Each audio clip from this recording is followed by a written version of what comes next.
అడిగిన క్వెషన్ ఏంటంటే వాళ్ళని హ్మ్. సో ఈరోజు నా బర్త్‌డే. హ్మ్. కేక్‌ని ఫుడ్‌ని గాని కామెంటరీ కోసం మీరు నాకు ఫుడ్ ఇస్తారా? లేదా డిస్కౌంట్ ఏమైనా ఇస్తారా? అన్నట్లుగా అడిగారనమాట. హుహు.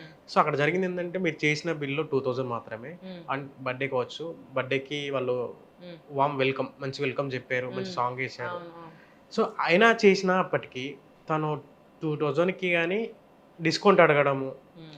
లేదా కామెంట్‌గా ఫుడ్ ఇవ్వండి. నేను కామెంట్ అంటే మంచి బాగుందని చెప్పడానికి హ్మ్. జస్ట్ ప్రమోట్ టేస్ట్ చేయటానికి. టేస్ట్ చేసి చెప్పడానికి మాత్రమే అడిగారు. హ్మ్. సో అది వాళ్ళకి ఇష్టం ఉండొచ్చు, ఉండకపోవచ్చు. హ్మ్. దానికి ఇంత పెద్ద రచ్చ చేయడం అనేది ఎంతవరకు కరెక్ట్ అంటారు? అంటే నాకర్థమైందేంటంటే, హ్మ్. మీ పబ్‌ని నేను ప్రమోట్ చేయటం కోసము అన్న ఉద్దేశంతో మాట్లాడి ఉండొచ్చు. హ్మ్. ఓకే. లేకపోతే ఎక్స్‌ట్రా మనీ నేను పే చేస్తాను. నో ప్రాబ్లమ్ మీరు ప్రొవైడ్ చేయండి అని అడగొచ్చు కదా! హ్మ్.